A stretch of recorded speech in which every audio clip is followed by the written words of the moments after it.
Shall we go, Max? Yeah, let's do that. So look, Max, 10 years of working together on the Global Innovation Forum. How did it get to this, right?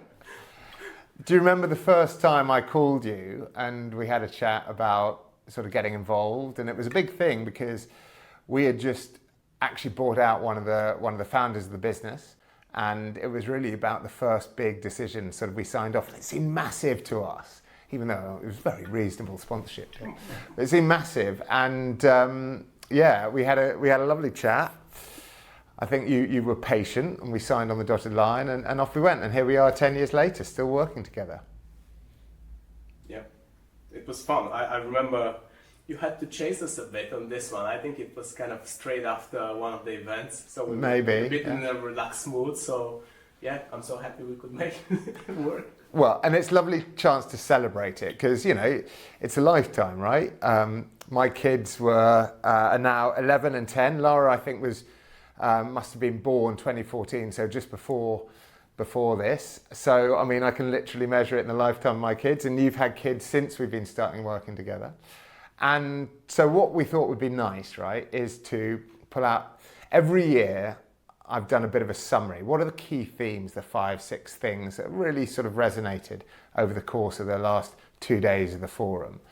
And I've gone back over each of those, and I've tried to pull out one from each year, so we've got 10, that I think have really sort of remained evergreen, remained true, and will hopefully be interesting and useful to the audience today, just as they were in 2014 or in the depths of COVID or whatever it was. And so we're going to give 10 top tips about innovation taken really from 10 years of the Global Innovation Forum partnering with Brand Genetics.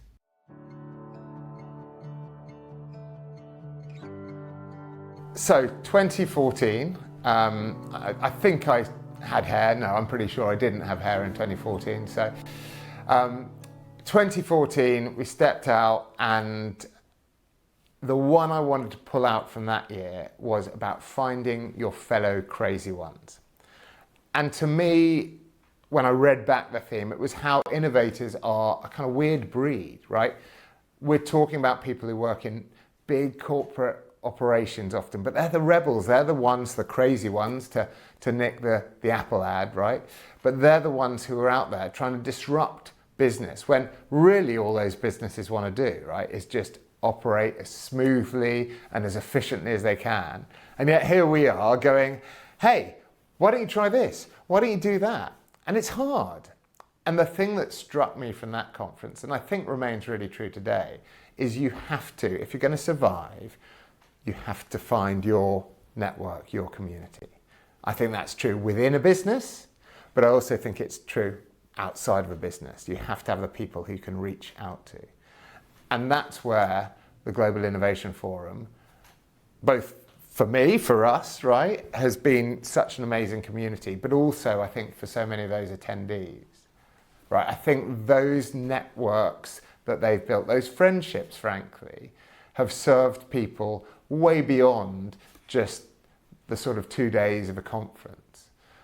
Whether it's learning from people, whether it's having people you can bounce ideas around, whether it's people who can commiserate with you over the challenges you face. I think that's really strong. And I felt that was the year, and why I wanted to start with it and why we're still here talking about it is that was 10 years ago and we found our fellow crazy ones. So I think it remains true. You've got to find your network, you've got to find your sponsors. These are the things that will help you through this sort of crazy, suicidal job that you take on, because, you know, most of the time you're going to see more failure even to get it across the line, not even when it's in market, but to get these ideas across the line than you are success. And I've seen some interesting things happening. I've seen beyond obvious business partnerships. I've seen people become family friends. Oh, wow. Yeah, this has been crazy. Yeah. I've seen people meeting because of their kids going to the same school or something. So just life intervening in like the most crazy ways. Just meeting your fellow innovators, but also kind of making friendships out of that, because you meet like, it's a group of very intelligent interesting, open-minded, cool people that we have there. So and diverse, right? That's the other thing. I think, again, the crazy ones, that the fellows, they're from different companies, different categories, different disciplines, different parts of the world, different educational backgrounds. I mean, that's what's so rich, I think. It is. Who are some of the craziest people you've seen there? Well, there was Doug McMaster, who I'd like to talk a bit more about later, but it's always the chefs, right? And I can't remember, you'll remember his name, the big Scottish guy who looked like he was straight off Game of Thrones. Ben, exactly. He was crazy. Mr. Bing, right? Bingo. You've always done such a great job on bringing people in who aren't from the sort of corporate world. But there are then the sort of disruptors. There's a guy who started Kickbox.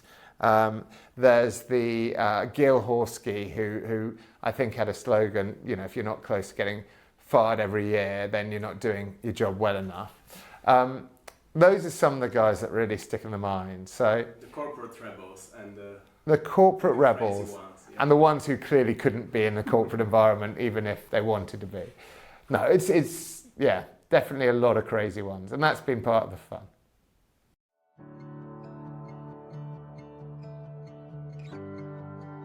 Let's talk about number 2. So this was 2015, and I want to talk about how we could harness the power of failure. That was one of the themes that really came out. And what's interesting is how that has grown. I think in that year, it was something I talked about in my opening talk, which I think we all kind of had. There was a little bit of tumbleweed in the room. Failure was still a little bit of an unspoken sort of problem. But over the years, we've now, I think I mentioned, and now you've got in the Museum of Failure. We've had them present, we've had them create an amazing pop-up with some failed products. I think it's just become much more accepted that failure is a key route to success. And if you're not failing, actually you're not pushing far enough. I love this concept, so I've come across it with the kids, of growth mindset, Carol Dweck. And it's this idea that those people with a fixed mindset think they've got a certain amount of ability, and when they hit their ceiling, when they fail, that's it, that's their limit, that's their ceiling. Those with a growth mindset, they hit that and they just see it as a challenge to go further.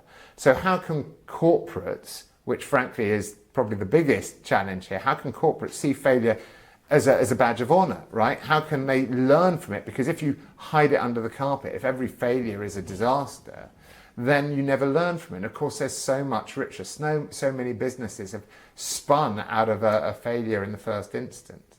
And later on, of course, you brought in during COVID General Magic. I mean, that's an amazing story of failure but effectively led to the creation of the iPhone, one of the most amazing innovative products we've had. So I think this sort of attitude has been coming, I'm glad to say, more widespread. But there is still a sort of distinct sense that, failure isn't a good thing, where it's just so necessary. And I know that there are plenty of statistics about the best ice skaters, the ones who fall down more often in training because they're pushing themselves harder. That actually, if you kind of get people away from this idea of perfection and more towards just creation, not worrying about judgment, then again, they will create things, they'll create more things, they'll create things that are better quality. So there's a huge amount in this. We could spend the whole sort of time talking about this. What's your take on failure? Failure has been a massive thing, I think, since the very beginning. As you said, it wasn't that accepted at the beginning, but now we see it as a natural conversation that people really want to get into. And probably one thing I'm going to say, whenever people ask me, like speakers would ask me what's the best way of going for my talk, I would always say 2 things: be honest and share some failures. Yeah. I mean, that would set the stage right for the whole conversation that's happening during your talk and after that, and people would kind of relate to it. So that's always my advice. Just be open about yourself and your environment in the corporate world you're operating in, and just share some failures along with the success stories. Be fair about it. 100%. I remember Jeff Bezos, writing a letter to Amazon, in his letter to Amazon shareholders, talking about the failure of the Amazon phone, the Amazon Fire phone, and saying, look, you've got to accept this, you've got to expect this, and they're going to be, as we get bigger, as we get bolder, there are going to be bigger failures, and we're going to own them. And I think that I thought was incredibly kind of refreshing and inspiring for any innovator out there, right? Again, it's earn it, learn it, own it, and learn from it. And what can you then take? Because in the ashes of every failure, there's the seeds of success, without wishing to sound too much like a sort of poster in the gym. But it's true that it's all there. It's the Edison, it's the Dyson, it's the Tesla. You have to sort of find different ways to figure out that it doesn't work before you find the way that it does. So yeah, I think we've done our bit, Max, to spread the gospel of failure.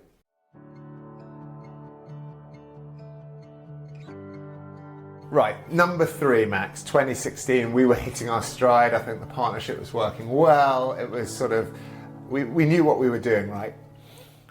And the one I chose for this year was about the biggest obstacle to innovation. And this is consistent, and I think this is true.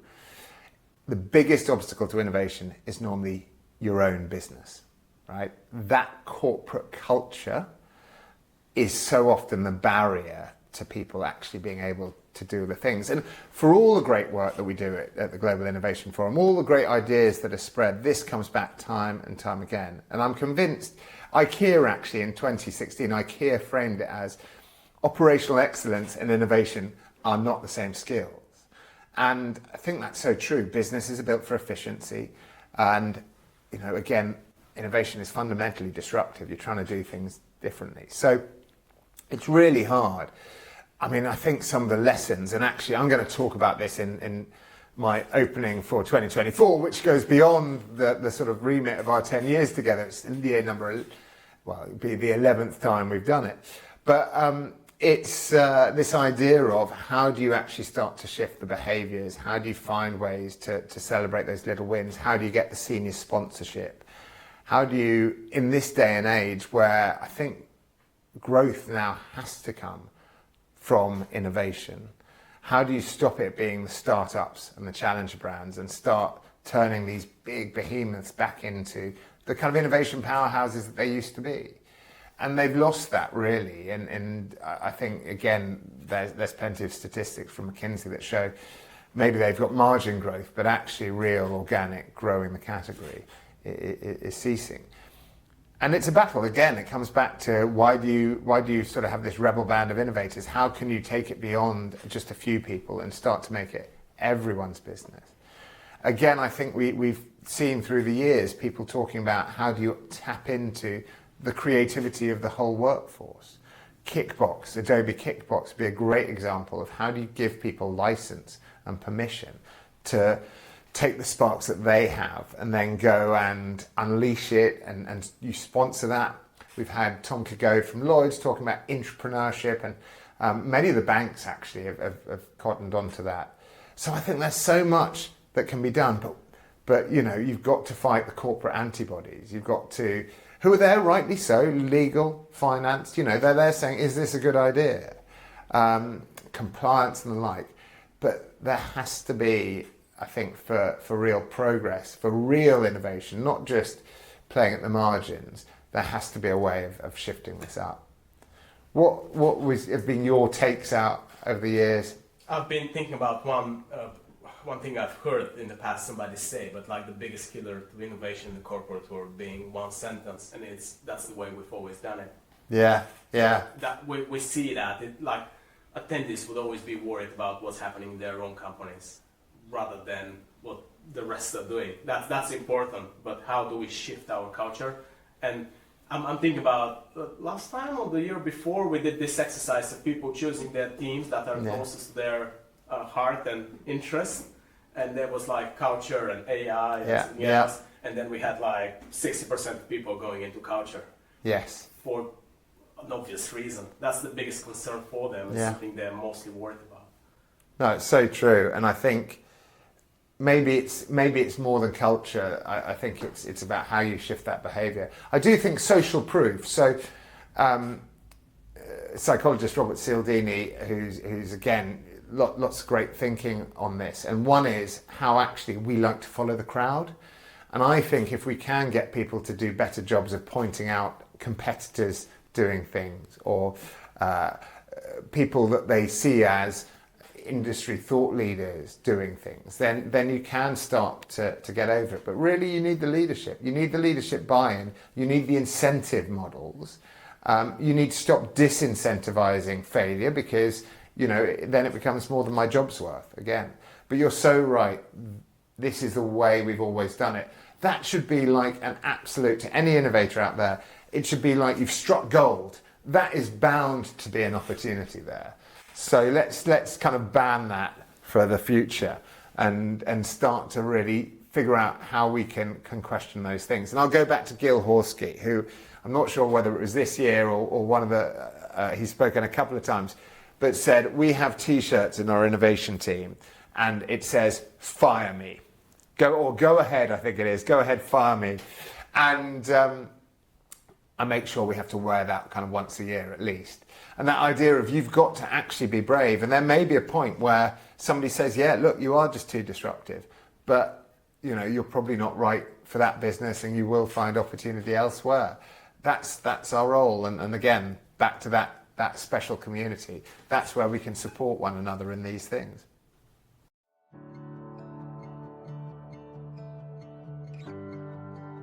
Right, what are we on to? Number 4, 2017.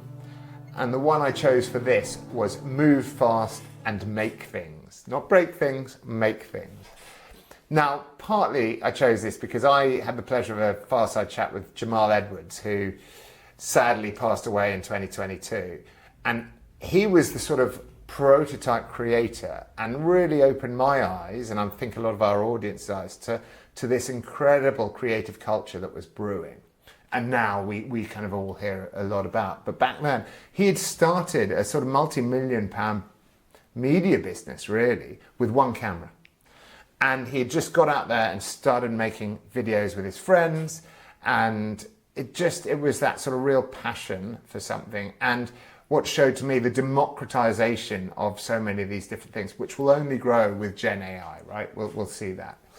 But then we had people like Walmart talking about it. I think we had Daimler and people like that. They were trying to prototype or pre-type. How could you get out there? Lego. How could you create these sort of sandbox situations where you didn't sit around conceptualizing and just sort of wrapping cold towels around your head thinking about it. You actually got out there and made stuff.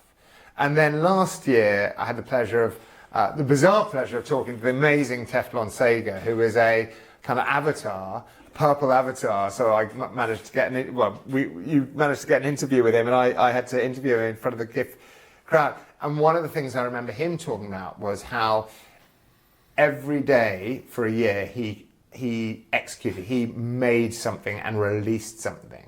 And that for him was a real learning and a real sort of act of creativity and bravery. Was just don't overthink it, just get out there and do it. And so I think, again, there can be this reticence to do it until there's perfection, to release it until there's perfection. You're never perfect. You've got to get out there, put it in the market, or put it in some sort of test situation and learn from it. And you're going to supercharge your learning. You're going to speed up things like success, but also failure. And let's face it, let's fail fast and learn and iterate. Coming back to our theme number 3. But I think this idea of how can you get out there, how can you create an environment in which putting a prototype out there into people's hands, into colleagues' hands, into customers' hands, it just feels like it's got to be the way forward. Yeah, and I've been thinking, first of all, Jamal Edwards has changed quite a lot for us. He was probably the first speaker of this kind, very kind of an outlier with his hat and just being out there, founder of a YouTube media channel, founder of Sheeran, just a massive guy that came there, and he changed a lot for us. I think the way people accepted him in this corporate innovation environment changed a lot in terms of the setup of the event from there. Yeah, after. absolutely. Pivotal. We've been chasing this type of impact ever since, but he was the very first to kind of set it. And yes, I'm super proud with his participation and knowing him and just having the... there's a funny story with him. I'm jumping on a prep call with him just before the event. And it took a long time arranging that. And because of the UK Bulgaria time difference, it happens to be my mother's birthday.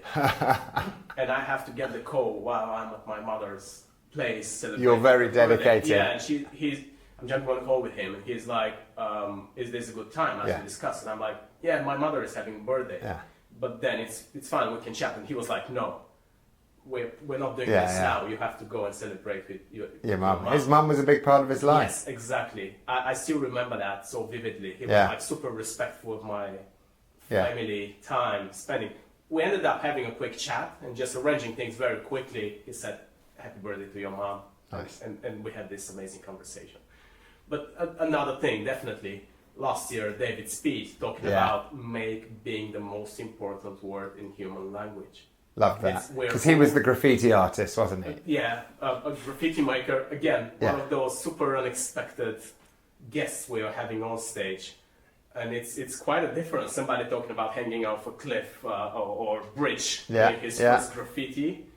But talking about this process of making and creating being the key to us being here and everything that's around us. And we should not forget that. He said, everything you've seen, somebody has made this before and has made a decision to do that before. So it's human to make, right? Yes, just go for it and give it a try and don't be afraid of failing and just keep trying. Yeah, the most important word of the English language. Love it.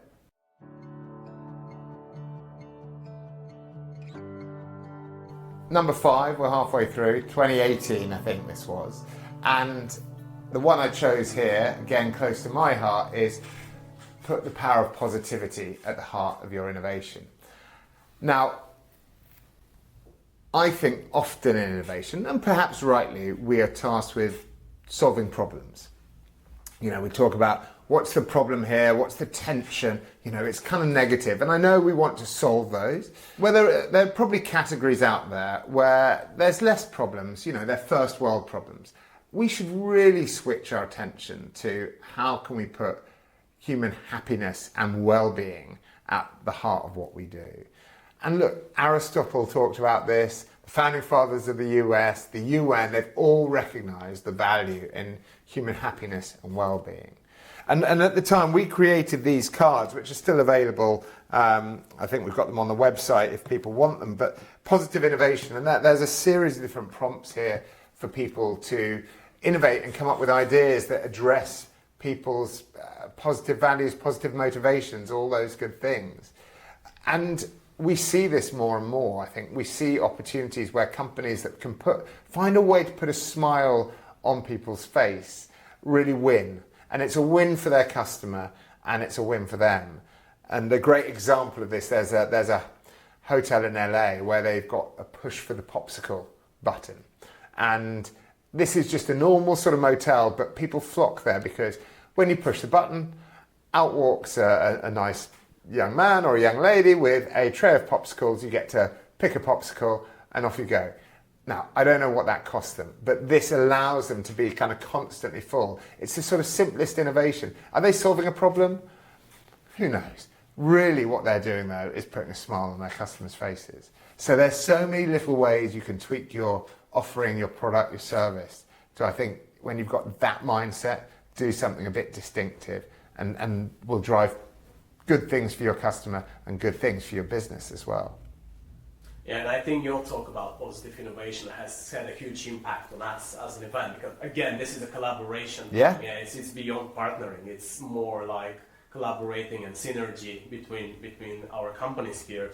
And it has changed quite a lot. That's why we've had the Be More Human theme after that. Or Absolutely. And I always keep saying when we have those conversations with potential speakers, future speakers, of like, this is all meant to bring some impact. When we do that, it's not just meant to be another event you go to and you just forget about it. It's meant to bring some actual meaningful impact, positive impact Yeah. at the end of the day through innovation.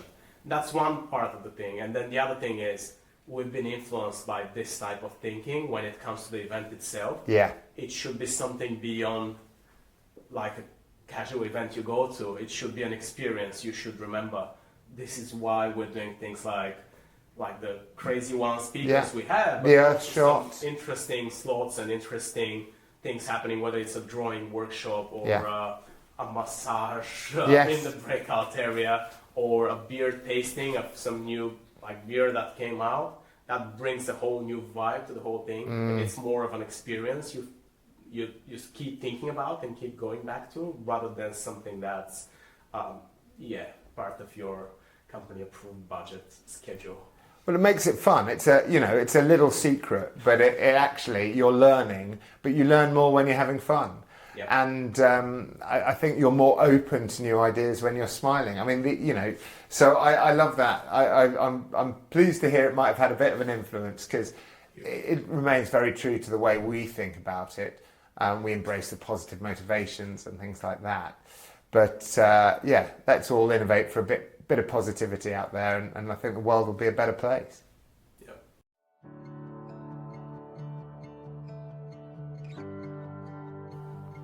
So it's always going to be hard to top 2018, because that was, I think, one of the biggest London events, but it was also, you took it on the road for the first time, and we came with you for the first Asian Global Innovation Forum in Singapore, where I'd never been before. I mean, to this day, it's my time out there. It was an amazing experience. What a city.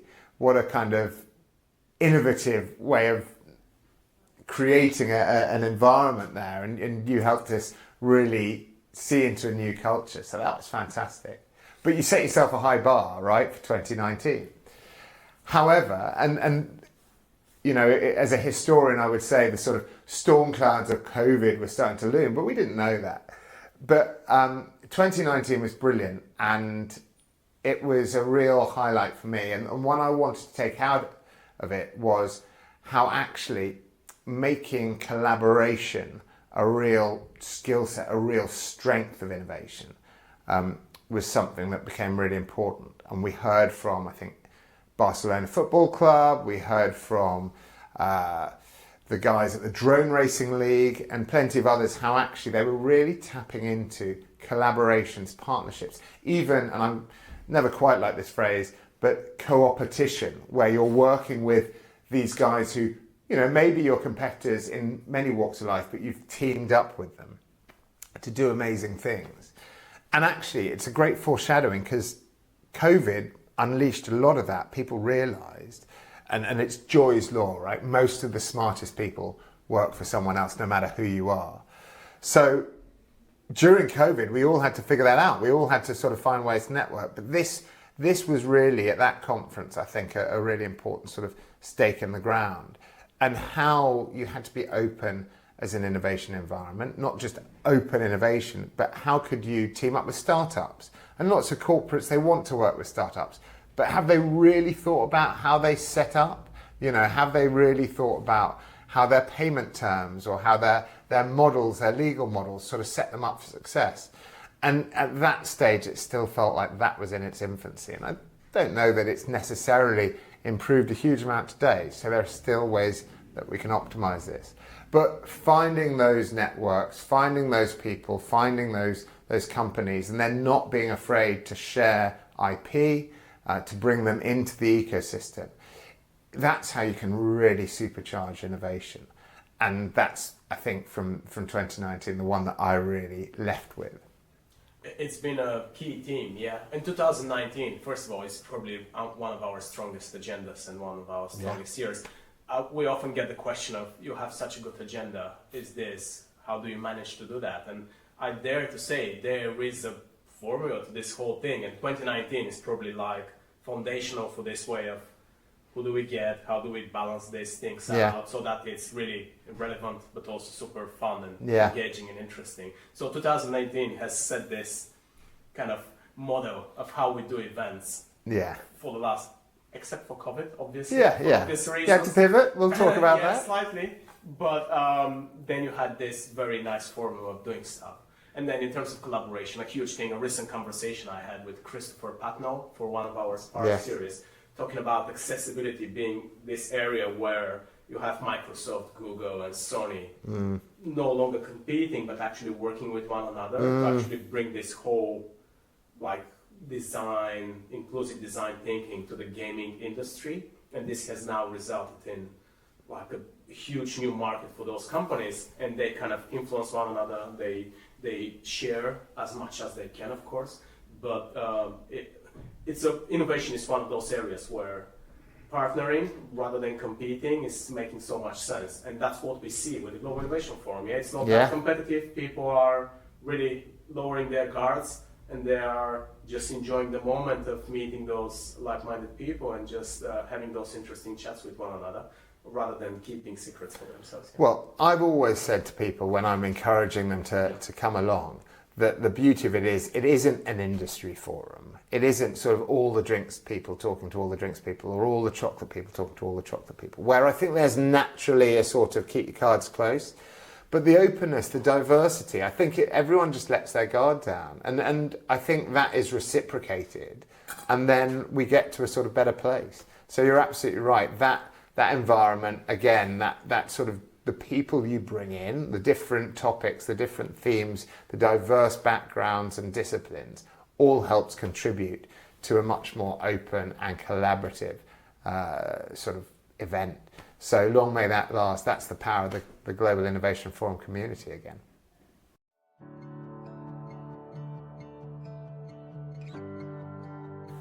(2020) COVID. So maybe just to set the scene, we pivoted. I mean, I say we, you pivoted from what had always been obviously an in-person event.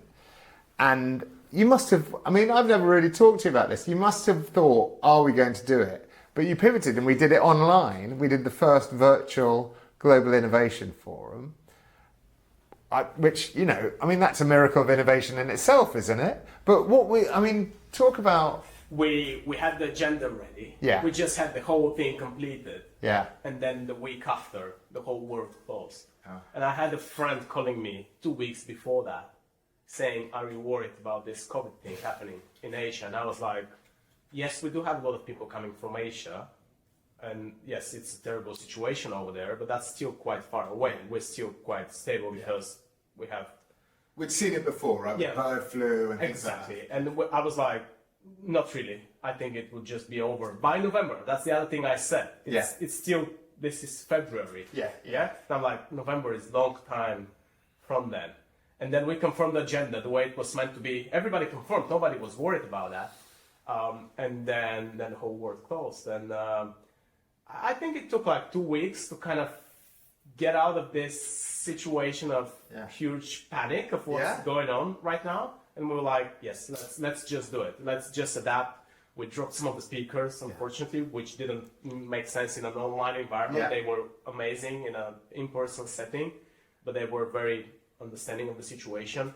We got some new people in, and we were like, let's look at this as an opportunity. This is one of the things we've all been discussing. It's a way to bring people that would never actually confirm a trip to London 8 months in advance because they're hugely super busy.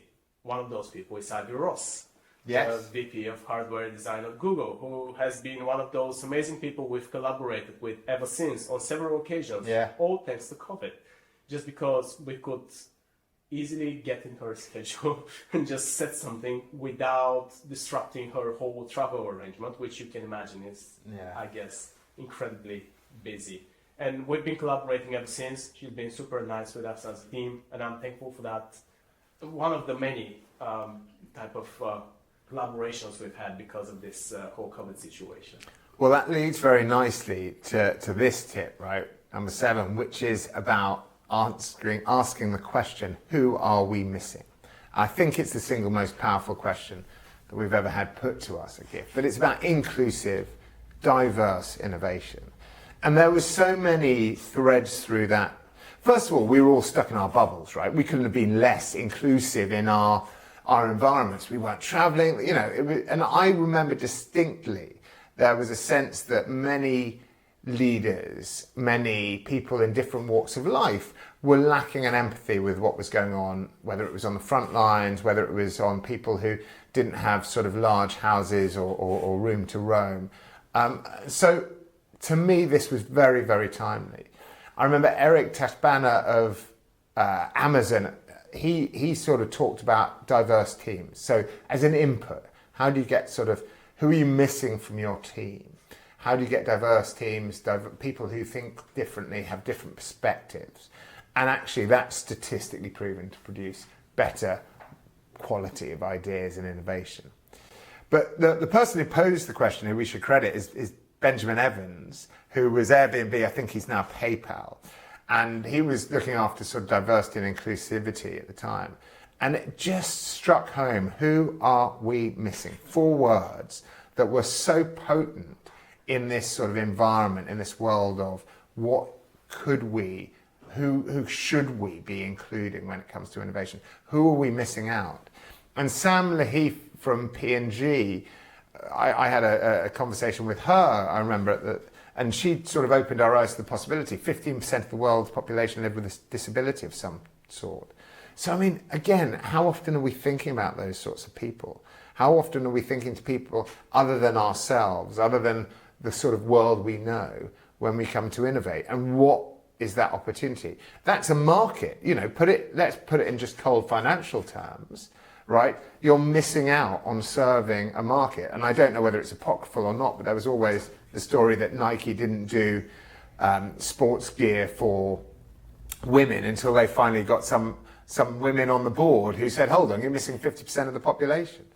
So again, there's so often the challenge is not the one we think it is, but it's actually that it's the problem that we haven't seen. It's the thing that we haven't sort of observed or had the insight to understand really is a problem. So again, I think as we move forward with greater positivity, this has been such a theme that has come back now every year, and you've done a brilliant job in bringing in lots of different speakers to give us new angles on inclusivity and diversity, and how it's not just a buzzword, but it actually has a material impact on innovation.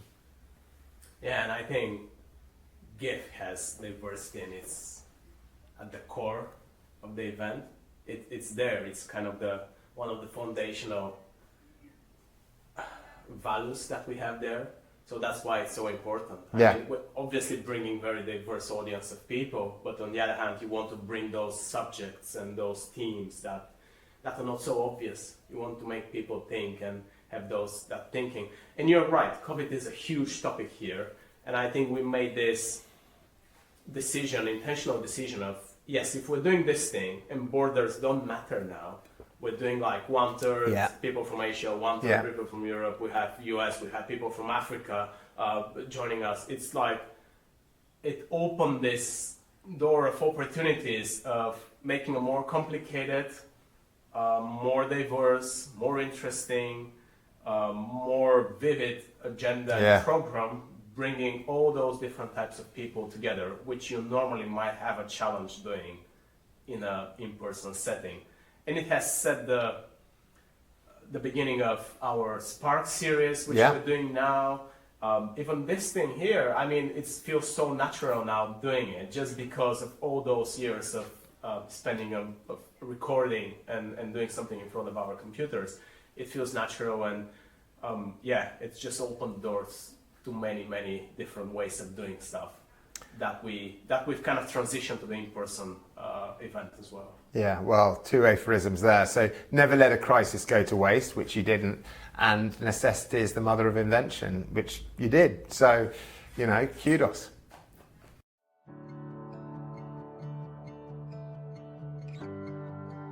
(2021), tip number 8. And as is appropriate, we were still sort of in the midst of COVID. This was still a virtual forum, and it was, you know, lockdowns in this country at any rate were coming and going. Vaccines were sort of out, but sort of in there. I mean, there was still a lot swirling. And the one I picked out for this is really ditch the legacy mindset, or as I put it in the themes, from what we need to learn to what we need to unlearn. And it was this idea that actually to take advantage of so many of the opportunities that COVID had revealed, you had to sort of do things differently, right? We'd always talked about how in-person was best, and maybe it is, but actually there are great ways of collaborating online, and it allows you to collaborate with people globally in different ways. You know, sustainability in terms of travel, things like that. So there were so many things that I think across our speakers, and we had some really impressive speakers that year, they were just trying to say, well, look, I had to refresh. I had to really think differently. And we say sometimes the older you can't teach an old dog new tricks, but actually you have to keep learning. But this was a great stage. It isn't even learning. It was sort of giving the Etch-a-Sketch a sort of shake-up, totally refreshing our perspective, and how we tapped into so many different sort of people and perspectives to really open our minds to what could be possible. And I think that the sort of legacy of that period and the kind of, it wasn't innovation even at a corporate scale, though that was clearly there, but actually innovation for most of the world in the ways we work, the ways we entertained each other, the ways we connected, really started to sort of cement in. And yes, perhaps we've gone back to more of the ways, just shows that humans sort of do need certain things integrally. I mean, everyone said cinemas were going to be dead and, you know, no one would ever go on another cruise, but these things are now booming. But actually, there are so many things that sprang out of that period, like the sort of flexible working models that have really retained and shaken up so many industries in different ways. So I just think it was that really interesting perspective on what do you have to actually say, no, it's not even a case of that's the way we've always done things. It's like actually the fundamentals that I've been thinking about for so long have to shift. I have to start afresh. And it's so funny you say that because it's a transformational year for GIF as well. We have the virtual edition beginning of the year, and then we have the in-person edition for the first time after a couple of years in London.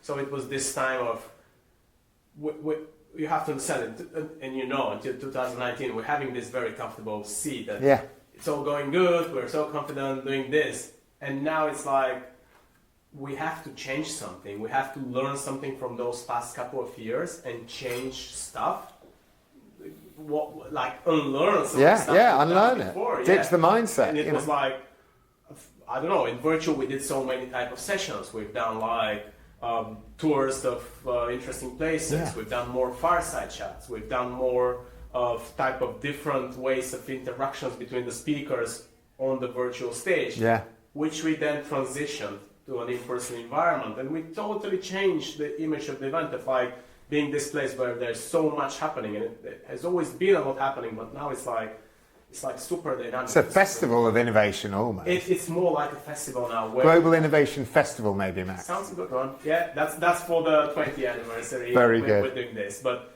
it has been this transformational year of what you know and what you've done so far and the way you've been doing it.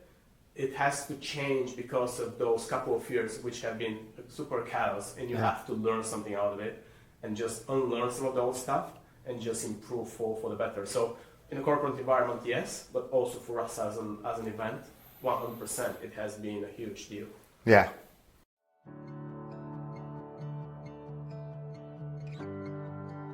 So number 9, we're almost there for the first 10 years at any rate, Max. And 2022, and there was a speaker this year that really struck a nerve for me and, you know, I think for the audience as well. That was a guy called Doug McMaster, an amazing chef, and he runs this zero waste, I think it's probably the world's first zero waste restaurant called Silo. And he used this phrase, waste is a failure of imagination. Waste is a failure of imagination. And I kind of had my eyes open to that. And so I want to talk about how people can use limitations to fuel creativity. That was a theme that I took out of that. And we'll come back to Doug because I think it's such a great story. But we also had people like Louise Scott from Natural, we had Will Pearson from Ocean Bottle, and that was clearly around sustainability, right? Again, about how do you reduce waste, but what could you use that for? How could you sort of reinvent? How could you use the constraint of we know we need to be more sustainable? How can you use that constraint to fuel innovation? And then we had people like Tom Ellis, who was saying, look, the constraint of COVID created an urgency at Lloyd's, his business, that fueled a lot of great creativity. How can we get back to that? Again, people tapping into constraints. And there's the old saying that there's the freedom of a tight brief. But this is almost saying, look, you've got to think inside the box. You know, screw blue sky thinking. It's about being really clear and understanding and being creative to overcome that constraint. And what Douglas, forgive me either way, Doug, if you're watching this, but he created a restaurant that had no bin. And that was the sort of concept. So nothing would go to waste. And obviously a lot of food was recycled, and they reused it in all sorts of interesting ways. I remember he had this phrase, guts to gold, which was about sort of using a lot of these old, I think they were, to be honest, sort of fish entrails, and how you turn that into an amazing sort of sauce, very Roman, if you go back in history. But also they would grind down the kind of old bottles into lampshades or plates. And it's incredible.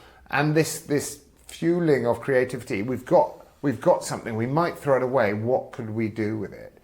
And I love that from a sustainability point of view, but more broadly, I just think that sort of sense of what are your constraints? Don't fight against them, work with them. Try and figure out a way how to get sort of over that or use it to fuel much greater creativity. Yeah, it's been a huge theme, and again, GIF has always been about impact, so sustainability naturally 100%. Gets into the conversation we have here. So yes, we've always been big on this front, bringing some amazing people. I remember the first years when we've been doing the event, like long time ago, people would be a bit skeptical about sustainability having a place there.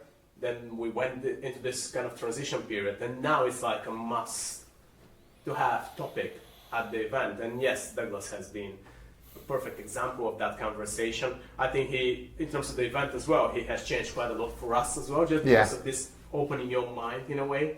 We've been thinking about reducing the paper usage during the event, or just the way we allocate materials and swag, and do we really need that? Do we need that? I have this famous picture of holding just this one bag of trash after the event, which is, of course, you get a bit of boxes and stuff like this inevitably, but at the end of the day, when you, after such a massive event, you have this one like garbage bag, that's it, it's a huge deal, and we're super proud of it.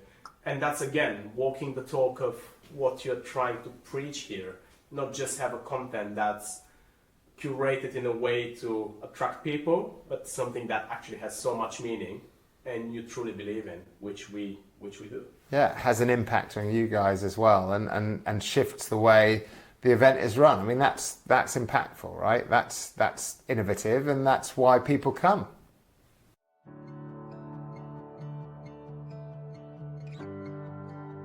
Right, Max. Number 10 brings a tear to the eye, right? 2023. And I want to end on one that I think has been big for all of us, which is putting humans at the heart of innovation. Now, this is sort of plainly obvious in some respects, but I want to dig deeper because I think there's important things in the subtleties here.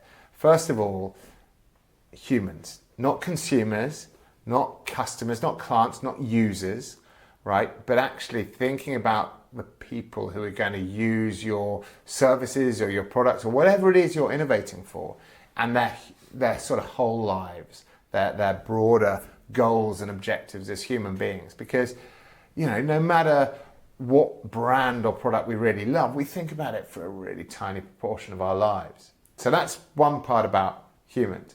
The second part is, of course, putting them at the heart of the innovation, with their brilliant designers, their brilliant R&D people out there, right? These are amazing people, but if they're not solving a profound human need or addressing something that people want, it's not going to work, right? It only becomes a valuable innovation, not just an invention, when it lands, when someone says, yeah, I need this in my life, and potentially is prepared to part with money to do that. Not all the time, but potentially. So I think those are two really important factors where we talk about humans. And we've had a conference where we've talked about sort of human innovation. I know we've talked about it. It's very close to our heart, Brand Genetics as a business thinking human first. And it's just starting with that deep understanding of the person you're designing for, right? The person, their needs, their goals, their motivations.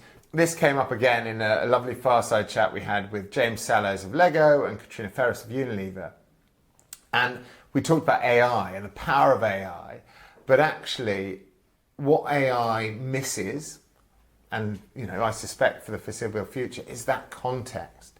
So it can have some great insights, and we are fully behind sort of using it to augment and enhance our intelligence, but actually it misses context. So you've got to be out there observing people, seeing how they're using things, using products, etc. What context are they in? What are they sort of doing before and after? Really understanding that richness will bring much greater impact to whatever it is you're creating. What about for you guys, Human First, what really struck you about this concept? I think this is one of the areas, again, where we have been hugely influenced by some of the talks you've been doing in the past, Tom, and like the model here at Brand Genetics, really thinking about the human first needs. It has really kind of led us to think of this not as innovation business professionals joining the event, but like human beings being there. Yeah. I guess this started with the Be More Human theme back Exactly. in the days, and it was like, whether it's like the mixing of corporate stories with some inspirational personal war stories, and whether it's like a beer tasting in the breakout area, or it's like a themed circus lunch during those breaks. It's just about bringing that human experience that people would also have fun with joining the event. They learn quite a lot from it. Yeah. But they also enjoy it on a personal level, and they learn and get inspired by it on a personal level as well. And we always say that it's like hugely important in terms of the content it comes with on a business level. But then you're going to truly enjoy it as a person, like on a personal level as well, because that's the way it's been designed at its heart, to kind of shake you up a bit. And bring those interesting areas of thinking that you never thought of when you first signed up for it. And I think it touches you at a more emotive level. That's what I feel. I've been to a fair few conferences where I've learned stuff, but it's been very rational. I think where there's a real win with the Global Innovation Forum is it has real emotive power, and it really lands kind of some sucker punches. And the build I would have on the human piece is actually one of the things we've seen is the power of making it personal. And some of the stories that we've had from people about why they've innovated or why they've got into a job or seen an opportunity, because it's been impactful to them personally, and that's driven them forward. Maybe it's helping a relative. Maybe it's sort of something that has affected them at a personal level. But whatever it is, when they have that personal human connection to it, they have the kind of never give up attitude that you need to see these things through, because there are so many challenges to getting any innovation to market, whether you're a startup or a corporate, to getting it out there. There's so many challenges. You have to be persistent. You have to be resilient.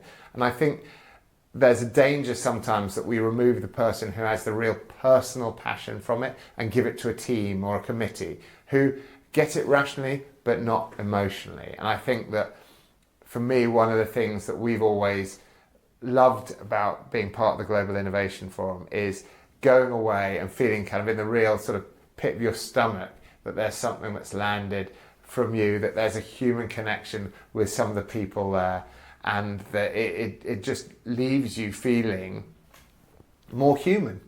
So, thank you for the last 10 years. And as I say, long may it continue. Excellent. Okay.